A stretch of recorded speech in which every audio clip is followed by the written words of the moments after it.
各位，伟人说过，宜将胜友追穷寇，不可沽名学霸王。天若有情天亦老，人间正道是沧桑啊！南跨海峡收台湾，太平待诏归来日，朕与将军解战袍。最近呢，由于这个郑丽文的左右横跳，国台办也隐晦的表了态形形色色的都是台独。那么中国大陆对于国民党也彻底的死了心了，是吧？也不要指望国民党在2028年能够这个把民进党给选下去和大陆谈统一了，别指望了。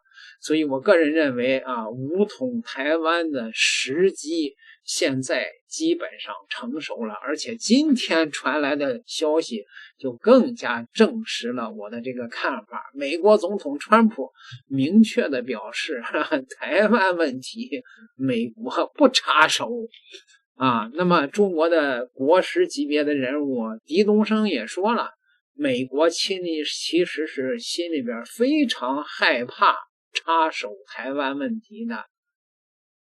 纽约时报记者乔纳森·斯旺与哈伯曼在6月23号出了一版名为《政权更迭》的新书，里面明确提到，特朗普并不在乎美国传统的对台政策，对他而言，台湾的价值只有半导体。至于说暂时派兵协防一事，特朗普私下曾表示不会为台湾而战。这本书中提到，特朗普看起来对华态度非常强硬，尤其是在贸易层面，似乎比之前历任总统来的都更猛。但如果仔细观察会发现，特朗普对华强硬的领域基本上只限于贸易。在第一任期内，蓬佩奥、博尔顿等人曾敦促特朗普对华采取更强硬的政策，但特朗普始终按兵不动，他只关心对华贸易。到了第二任期内，蓬佩奥、博尔顿等传统鹰派共和党人都已经离开，特朗普 2.0 政府中虽然也有对华鹰派，但他们基本上为特朗普马首是瞻。而在进入特朗普第二任期内，特朗普的目光依旧紧盯贸易，他只想与中国达成一项伟大的经贸协议。在台湾问题上，特朗普虽然一直维持美国传统的模糊战略，拒绝回应台海打仗时他会怎么做，但这本书中写道，特朗普只关心台湾的半导体。他私下经常告诉身边人，为什么我要派美军去保护一个大多数美国人不知道，在地图上也找不到的小岛。局势变化，台湾统一曙光出现。你有没有注意到一个挺黑色幽默的变化？以前台海一紧张，北京的第一反应是美国军舰可别靠过来。现在呢，解放军围着台湾绕圈，航母编队在第一岛链外面遛弯，那感觉就像在说你倒是来啊。结果美国航母转身就走。平时关注台海的朋友早看明白了，中美角色已经互换。美国现在根本不想亲自碰中国，反倒是中国有点着急，想拉着美国下场正面较量。为什么？因为现在的战略目标早就不是一个台湾能填饱的了。中国再等一个机会，一个直接跟美国掀桌子的理由，不是要打一场短平快的收台战争，而是要打一场能让美军从整个西太平洋卷铺盖走人的大仗。目标很清楚，要的不光是那个小岛，是整个西太的主导权。而美国呢，算盘打得贼精，他想再抄一遍东欧的作业，搞一套代理人战争的剧本。说穿了，美国人想找人代打，中国想直接掀桌子，这套操作不能再熟了。乌克兰模式还冒着热气，堪称最低成本围剿对手的范本。美国人几乎不流血，靠一张嘴，一堆武器，一套媒体话术，就把俄罗斯拖进了一个3年放血不止的泥潭。怎么打的？乌克兰出人，欧洲出钱，美国出情报和武器，最后收割全局。美军一根手指头没动，军工复合体利润蹭蹭涨，美元回流，能源涨价，欧洲被套牢。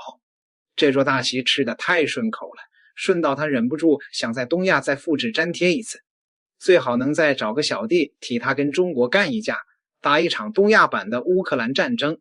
候选名单早就摆桌上了，韩国、日本、台湾、菲律宾、美国轮番敲打，挨个做思想工作。只要有一个敢先开第一枪，他就能名正言顺地召集所谓民主阵营围剿专制轴心，然后升级制裁，启动脱钩，搞舆论战。中国一旦变成战争国家，老美就能顺手把供应链搬回北美，给我们来一轮芯片加制造业双重断供，自己再次躲在后边吃瓜。只不过这年头聪明人太多，像乌克兰那样的傻子变少了。日韩这两位老牌同盟早就过了替人卖命的年纪。韩国一看苗头不对，马上划清界限，台海冲突不是我们的事儿。翻译一下就是别拿我当炮灰。日本呢，平时口号喊得震天响，岸田见谁都敢谈备战台湾，一旦事态升级就开始说希望各方克制。好不容易壮着胆子说了句台湾有事就是日本有事，结果我们外交部一瞪眼，你再讲一遍试试。他立马跟个温鸡似的，蔫头耷拉脑，外交词另一套一套的。真上战场，你看他们比谁都躲得快。菲律宾这种地理位置靠前的，倒是被美国压着试了试水。海警硬刚碰瓷，南海演了一波又一波，可每次中方一硬，他就软得像泡面。非外交部立刻否认升级，军方赶紧澄清，俺们不寻求冲突。至于台湾，确实成了最活跃的挑事分子，但他也最清楚自己几斤几两。姓蔡的那个在任的时候，文化剧中军事碰瓷、官员访美、挑衅动作层出不穷。到了癞蛤蟆上台，更是火力全开，差点整出一坨大的来。可问题是，真要打起来，美国不亲自来，他们连一天都顶不住。他们不是不知道现在大陆的军队有多忙，而是押宝美国，幻想着美爹会拉一把。然而美国每次都表现得异常冷静，甚至冷漠。台海局势在紧张，白宫都是统一回应，希望双方保持克制，我们维持现状，政策不支持台独。这套说辞各位熟不熟？这不都是咱们过去的话术吗？怎么现在成了老美的台词？换句话说，美国人心里门清，真要打起来，谁上战场谁死，但自己人一个都不能牺牲。这个局面就像美国是个导演，对着演员喊 action， 结果台下的演员纷纷说，哥，你先演一个给我们看看。美国气急败坏，我他妈要是能演，还要你们干毛线。再看中国这边，现在已经不是过去的台海伸战派了，现在是不怕战，反而是希望打一场能彻底解决问题的仗。高层的想法很清楚，打台湾只是局部胜利，搞不好还会被拖入烂账，动手以后被围堵也是肯定的。但为了一个台湾承受这些，划算吗？当然不划算。真正要赢，不是拿下一个小岛，而是要打掉美国在整个西太平洋的军事存在，一战定乾坤。上面想的不仅仅是收复台湾，而是清空美国的势力圈，肢解美军在第一岛链所有的前沿基地，逼着日韩选边站队，别老在我家门口给别人当看门狗。顺势让整个东南亚都意识到谁才是这个地区的扛把子。说到这儿你就明白了，这已经不是小打小闹，而是战略级的重启。一旦胜出，二战以来美国在印太苦心经营几十年的霸权体系将被连根拔起，整个地区的力量格局彻底改写。但问题来了，你想正面决斗，人家老美压根不跟你下这盘棋。棋盘摆好了，棋子都走出去了，对面一直在耍赖，哎呀，我今天有别的事要忙，明天再来。2022年佩洛西窜台，中国环台军演，真刀真枪，四面围攻，差一步就要模拟登陆了。说的再直接点，这已经是挑战了。结果美国屁都没放一个，完全没有任何实质介入。之后在冲绳、钓鱼岛方向频频发信号，中国的挑衅尺度不断升级。而美国呢，只做所谓的防御性部署，态度暧昧到了极致。前段时间中方航母绕着澳大利亚那边转了一圈，就插明说你要搞奥库斯，我就把你拉下水。结果美国太平洋司令部冷处理，澳大利亚也装死，一副我们正在观察局势的模样。美国能打不赢我们吗？军迷都知道，他来台海现在就是个死。但这先不说，现在的问题是他根本不想打。为什么？因为这仗一旦真打，他们不仅要死很多人，更有可能丢掉曾经拥有的一切霸权。多看看新闻，你就会发现，中国现在的战术完全可以理解为拱火。挑衅一步，美国不动，在条线，美国继续不动，全世界都看着解放军的动作越来越像是要来真的，但美国人的表情管理都能拿奥斯卡奖了，场面就变得很荒唐。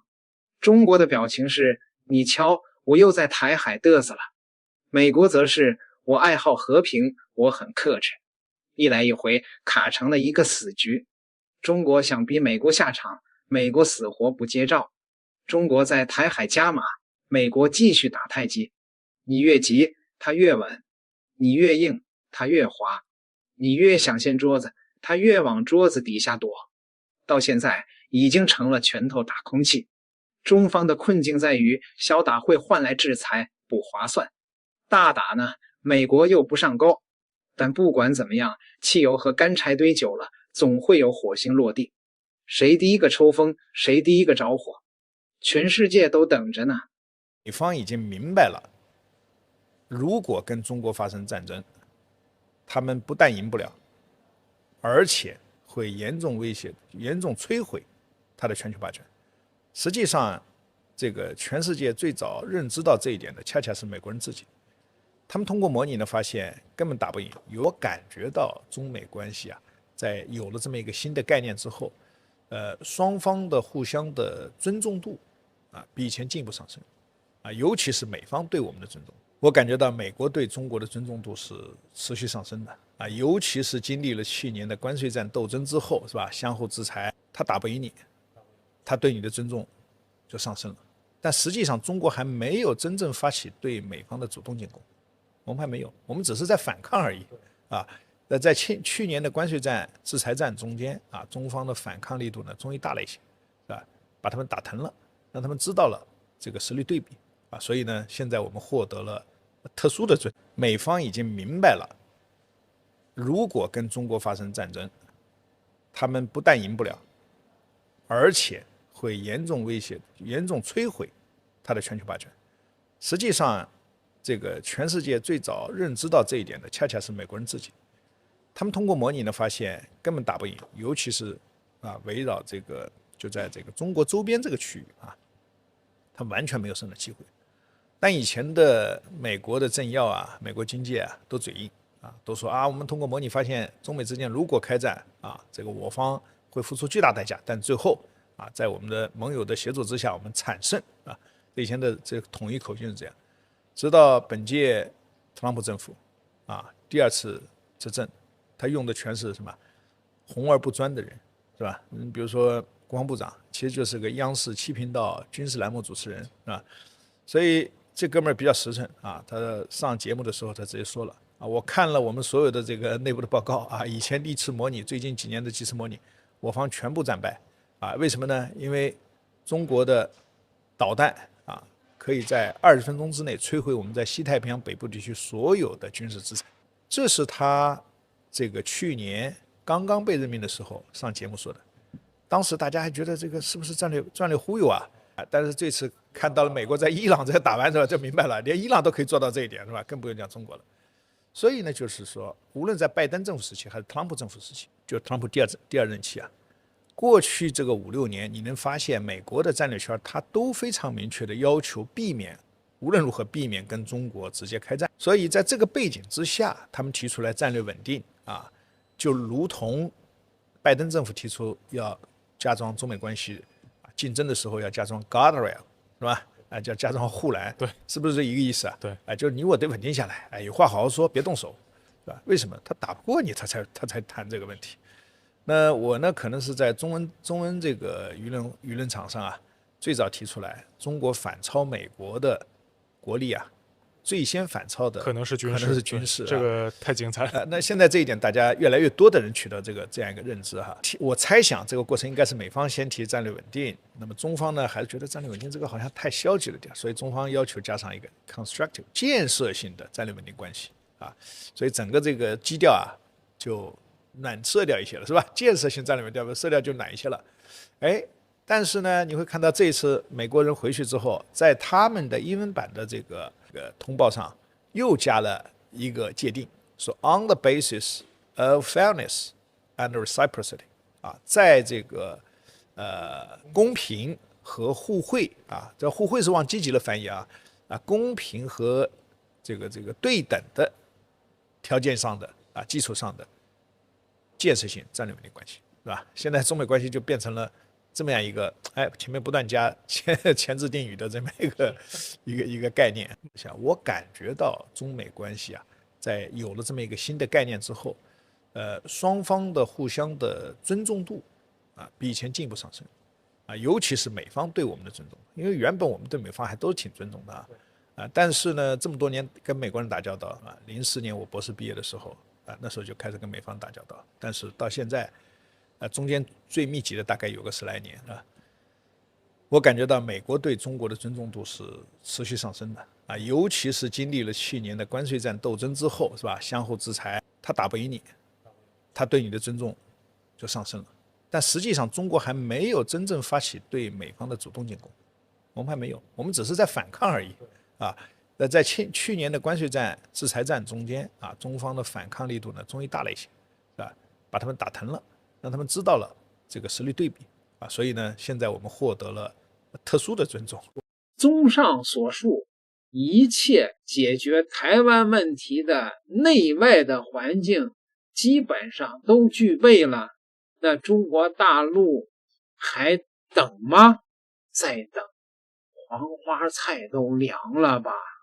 点个订阅，咱们下期再聊。